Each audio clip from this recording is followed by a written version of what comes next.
Hi, welcome to this short video lecture about, I would say, a theoretical subject. And the subject is the mythology of the Western world. And I've been thinking quite a lot about this subject. And I've come to the conclusion that there are 7 myths of the Western world. I like this number 7 because it's some kind of holy. So I have placed my ideas of the myth of the Western world in 7 different categories.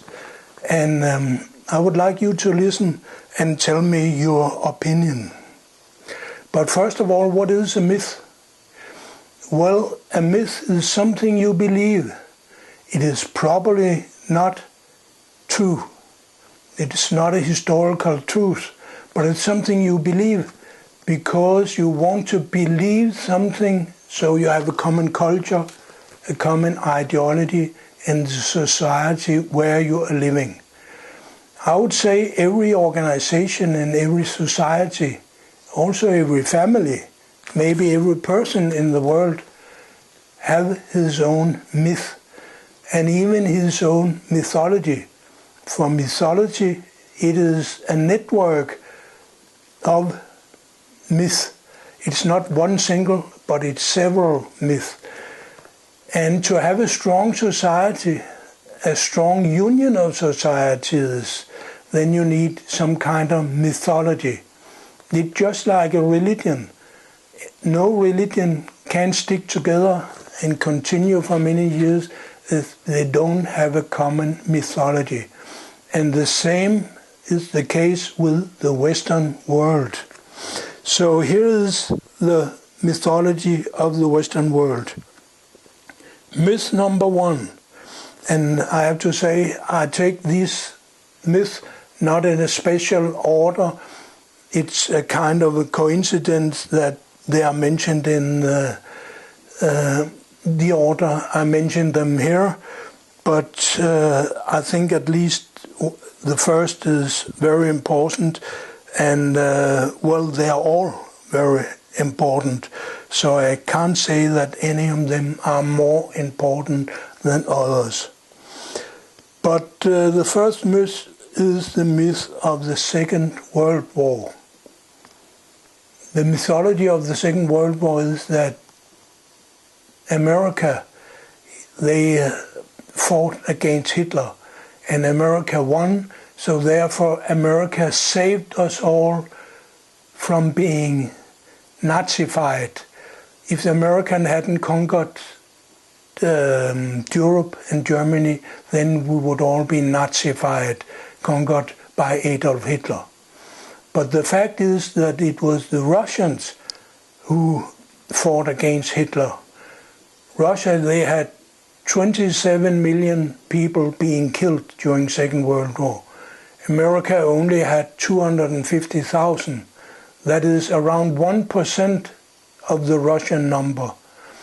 And 95% of the German soldiers being killed, they were killed by the Russians. So it was the Russians who liberated Europe, not America. That is very important. If America hadn't made the invasion in Normandy, well, Europe would be liberated nevertheless, because the Russian army was so much stronger than the German army. So this is clearly a myth. It is historical, not truth, that the Americans liberated Europe. It was the Russians. Myth number 2, it's also about Russia. It is the myth that Russia is always an enemy of Europe. You can see this myth back from around 17th century. At that time, the first books came to Europe about how awful it was in Russia and how dangerous the Russians were. And this myth has been going on for years and years, Sometimes it's very hot, very important. Sometimes it's nearly forgotten. The years when Boris Yeltsin had the power in Russia, then it was nearly forgotten because the politicians in Europe, they thought that Yeltsin, he was such a crazy guy, he was so harmless, he was so drunk that no one could be afraid of him. And Russia was really mismanaged, and they had no military and only a very, very bad and small economy. This has all been changed after the death of Boris Yeltsin and after Vladimir Putin became the leader of Russia.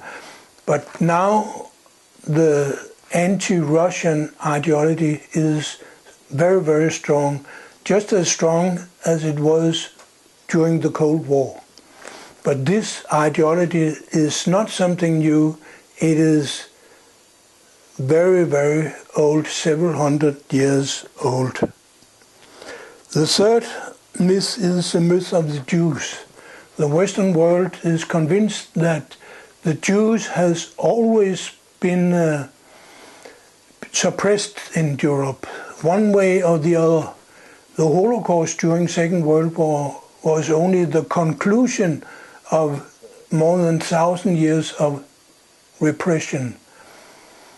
The Holocaust is one of the most holy things in the Western mythology. If you say something about the Holocaust, then you can go something bad about the Holocaust. Then you can go to jail in many European countries, Germany, France, first of all. So we don't have freedom of speech in Europe. And this is also a myth, the myth of freedom of speech. But now I have to concentrate on my paper here. Forgive me for looking down because I have it written down on a paper here. Myth number 1, the myth of Second World War. Myth number 2, the myth of the Russian beer. Myth number 3, the myth of the repressed Jews and the Holocaust that was a conclusion of the anti-Semitism in Christian Europe, and therefore the conclusion and the concluding evidence that Europeans are anti-Semitic. That is how the Holocaust mythology today is interpreted in most of the world. Myth number 4, the myth of Christianity. Many Europeans believe that Europe is the Christian continent, and for sure there are a lot of Christians. The majority of people living in Europe, they call themselves Christians. But the values of Christianity has nearly no influence in Europe, especially in the Protestant countries in the north, in Denmark, where I'm living, in Sweden, Norway, in Germany, in England, in many other of the Protestant countries in the north. Christian values has absolutely no influence. If you make pornographic drawings or movies about Jesus, you will get support from the state in Denmark. If you do the same about the Holocaust, you will go to jail. So there is a difference. The Jews has the highest value, the highest moral, philosophical status in the Protestant countries, and the Christians has a very low status. Don't ever say you're a Christian in Denmark. People will just laugh, although they have been baptized, most of them themselves. Christian values has not a big influence. It has a very low status in most of Europe. So this was myth number 4, the myth of Christianity. Myth number 5 is the myth of democracy. We don't have freedom of speech in a lot of European countries. You're not allowed to say anything against the Jews, against Holocaust. Then you go to jail.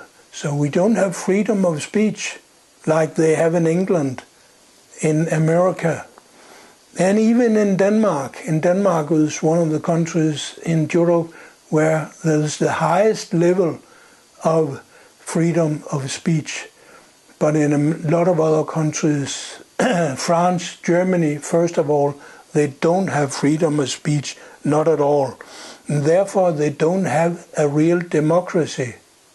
So you can't call the European countries for real democratic societies. That wouldn't be really truth, because to have democracy, you need to have freedom of speech. And now we come to myth number 6. It is the myth of human rights. Well, human rights is the right to be able to live, the right to choose where you want to live, and also the right to have freedom of speech. I've talked about freedom of speech. We don't have that in Europe. Therefore, we don't have human rights. And a lot of immigrants from the countries being destroyed by European and American financed terrorists. We have a lot of immigrants trying to come to Europe from Syria, from Libya, from Afghanistan and other countries. They can't come in. It's very hard for them to come in because they don't have the human rights you can read about in the UN constitutions that has been signed by most European countries and by US too. So human rights is not really existing in the sense of this word that was meant when the Declaration of Human Rights was signed in 1948 in UN. Also in the Constitution of Human Rights, it stated that you have the right to live. But you know that abortion is fully legal in most European countries, so you don't have the right to live if you are not born, only if you are born. Europe has made a division between born human beings and non-born human beings. And this is an offense against the Constitution of Human Rights. Number 7 is the idea of freedom. Well, to have freedom, you need to have freedom of speech. We have talked about that. You need to have freedom to move around. You don't have that when you're not allowed to come into Europe. So we don't have really freedom in Europe. Actually, when it comes to freedom, you need also to have the freedom for your own privacy. But today, because of the so-called fight against terrorism, then most European police forces, they really reduced the freedom in many European countries. Everything is controlled. Everything is monitored. Internet is monitored. Your telephone is monitored. The papers are monitored. The schools are monitored.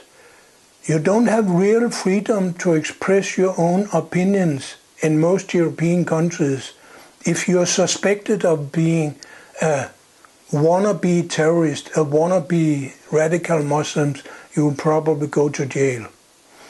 But don't misunderstand me.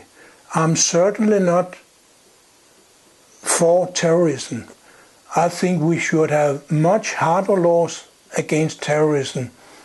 I think that Europeans doing terrorism in other countries, for example, when they travel to Syria and commit terrorism there, killing Syrian citizens, killing Syrian soldiers, they should have a very hard punishment when they go to Europe.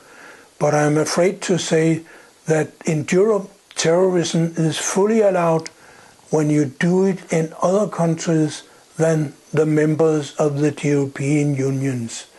There is a double standard in the European political philosophy. I don't like that. But now you've heard the 7 myths of the Western world. And these myths are the basic myths also in Denmark, where I'm living, of course in the United States, because Europe is only a lot of client states in a relationship to the US. This is not good. I would like a united Europe with an independent point of view, with an independent philosophy, being able to work together with everyone, not only with the US, also with the Arab world, with Russia, and with China, of course, and with the whole world. This is my picture of the future that I want for myself, for my child, and for all Europeans. Thank you.